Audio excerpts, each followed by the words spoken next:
Welcome to Kali twisted stories part 40B। Ram Sajeevan अब खोया खोया रहता था।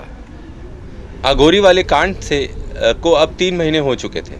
राम सजीवन अजीब हरकतें करता था। जब भी कभी चाय बनाता तो 2 कप, भोजन करने बैठता तो 2 थाली सेट के हिसाब से लेता और अपनी थाली के बाद दूसरी थाली में भी भोजन परोसता।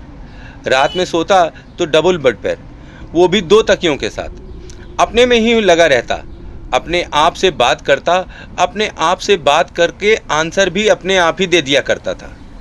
कभी हंसता कभी रोता, पागलपन के अलावा और कुछ भी नहीं रहता। कभी ज़्यादा पागल हो जाता तो हवा से चीख चीख कर लड़ाई करता। रात में ज़रूर एक चीज़ बोलता, रचना आओ, बड़ी रात हो गई है, सो जाओ। राम सजीवन अब पहले जैसा नहीं रहा। वह बहुत ही बदल गया था।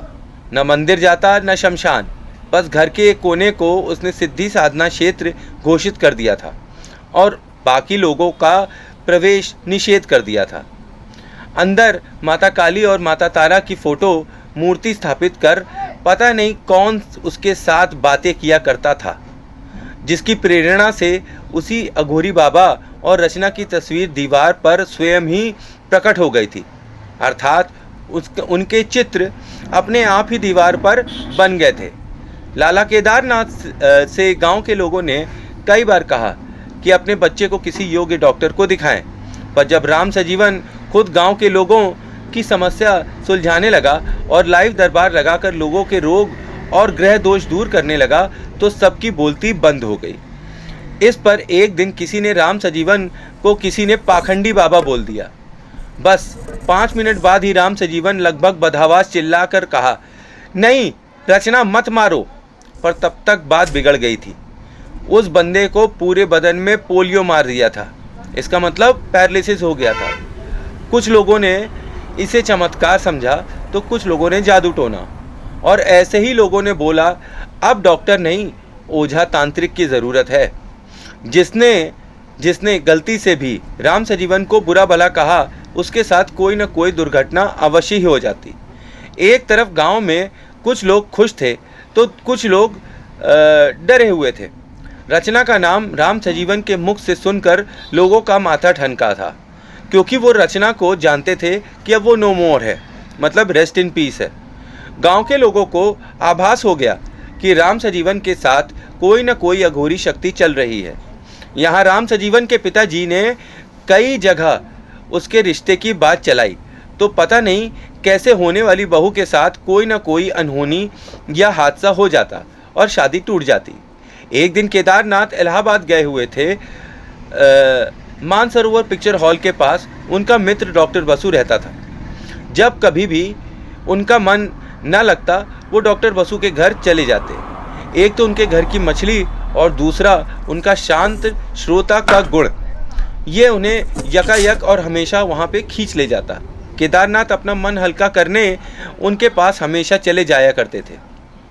डॉक्टर बसु से ज़्यादा सुलझा और पढ़ा लिखा आदमी केदारनाथ जी के पास ना था, सो उन्होंने अपनी सारी राम कहानी उनको मौका देखकर सुना दी। डॉक्टर बसु ने साइकेट्री के HOD डॉक्टर टंडन का रेफरेंस दिया और दिलासा दिया कि मैं उनसे बात कर लूँगा, राम सजीवन को कुछ ना बोलिएगा। डॉक्टर टंडन केवल एक कुशल साइकियाट्रिस्ट ही नहीं थे, अपितु उन्होंने हिप्नोटिज्म में महारत हासिल कर रखी थी। उनकी वॉल ऑफ फेम डिग्रियों और सम्मान पत्रों से भरी हुई थी, जैसे कि एक नई नवेली दुल्हन सज धज कर खड़ी रहती है। शाम के करीब 5 बज रहे थे। डॉक्टर टंडन ने अपना थेरेपी सेशन राम सजीवन के साथ स्टार्ट कर दिया था। मेरी आंखों में देखो बेटा, ध्यान से। डॉक्टर टंडन हाथ में पेंडुलम लिए हुए थे और पीछे से आते प्रकाश में वो किसी एंजल से कम नहीं लग रहे थे। बाकी कमरे में अंधेरा, घुप अंधेरा था। तुम्हारी आंखें भारी हो गई हैं, अब सो जाओ। बताओ तुमको क्या दिखता है, बताओ राम सजीवन।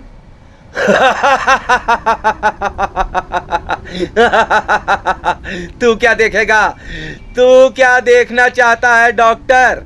डॉक्टर टंडन अचंभित होकर पीछे गिर पड़े। राम सजीवन हवा में लटक रहा था। बेवजह परेशान न कर, ये चेतावनी है।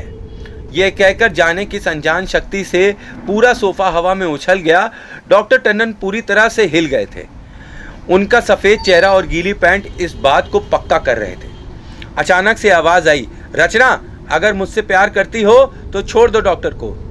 इतनी बड़ी कसम? ओके, छोड़ देती हूँ। डॉक्टर टंडन पहली फुर्सत में कमरे से बाहर भागे और केदारनाथ से टकरा गए। बोले, मेरे पास इस बीमारी का कोई इलाज नहीं है, मेरे पास इस बीमारी का कोई इलाज नहीं है। तुम किसी और के पास चले जाओ, आप किसी और के पास चले जाओ। भूत भूत भूत भूत, मैंने भूत देखा, मैंने भूत देखा, भूत भूत देखा, भूत भूत भूत, वो मार देगी मुझे, बचाओ बचाओ, बचा लो मुझे, बचा लो मुझे। डॉक्टर टंडन का माइंड सटक गया था।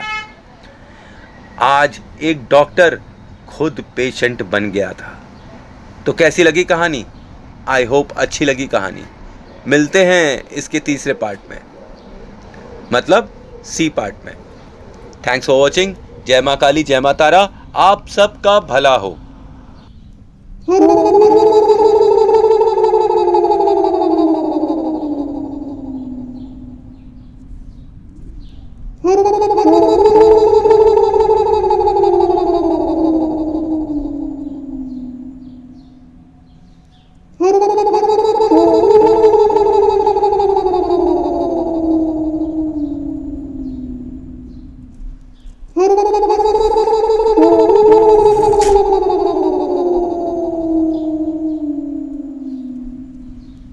Thank you.